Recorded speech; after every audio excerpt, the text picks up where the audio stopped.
പ്രിയപ്പെട്ടവരെ, മറ്റുള്ളവരെ വെച്ച് നമ്മൾ താരതമ്യപ്പെടുത്തി നോക്കുമ്പോൾ നമ്മുടെ ജീവിതം വളരെ കഷ്ടതയിലായിരിക്കും. ഒരുപക്ഷെ അവർക്കൊക്കെ എല്ലാം ഈസി ആയിട്ട് എല്ലാ കാര്യങ്ങളും എടുക്കുന്നു, ഈസി ആയിട്ട് അവർ സക്സസ് ചെയ്യുന്നു. പക്ഷെ നമ്മൾ ഭയങ്കരമായിട്ട് സ്ട്രഗിൾ ചെയ്യുമായിരിക്കും.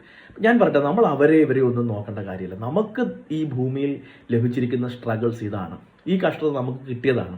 നമ്മൾ ഇത് അനുഭവിച്ചേ പറ്റത്തുള്ളൂ. അപ്പം ചിലരൊക്കെ ഈസി ആയിട്ട് ഇവിടെ പിടിക്കുമ്പോൾ നമുക്ക് വട്ടം കറങ്ങി പിടിക്കേണ്ട ഒരു അവസ്ഥയാണ്. എന്ത് ചെയ്യണം?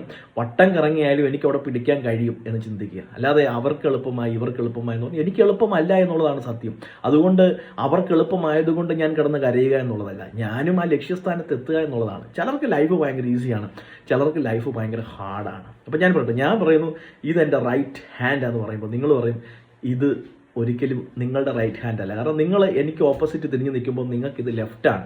ഞാൻ പറയട്ടെ, എൻ്റെ ശരിയല്ല നിങ്ങളുടെ ശരി. കാരണം ഞാൻ അനുഭവിക്കുന്ന വേദനകളും ഞാൻ അനുഭവിക്കുന്ന കഷ്ടതകളും ഞാൻ അനുഭവിക്കുന്ന ഞെരുക്കങ്ങളും നിങ്ങൾക്ക് അറിയില്ല എന്നുള്ളതാണ് വാസ്തവം. അതുകൊണ്ട് അതും അവരും ഇവരും പറയുന്നത് കേട്ട് ഇതാണ് വലത്തെന്ന് പറയാതെ നിങ്ങൾക്കറിയാം നിങ്ങൾക്ക് കടന്നു പോകുന്ന അവസ്ഥയുടെ ഏറ്റവും വലിയ കാഠിന്യം. അപ്പോൾ നിങ്ങൾക്കറിയാം ഏതാണ് ശരിയെന്ന്. ആ ശരിയിലേക്ക് തന്നെ നീങ്ങണമെന്നാണ് ഞാൻ എപ്പോഴും പറയാനുള്ളത്. അല്ലാതെ നാട്ടുകാരെ പ്രസാദിപ്പിക്കാനോ വീട്ടുകാരെ പ്രസാദിപ്പിക്കാനോ മനുഷ്യനെ.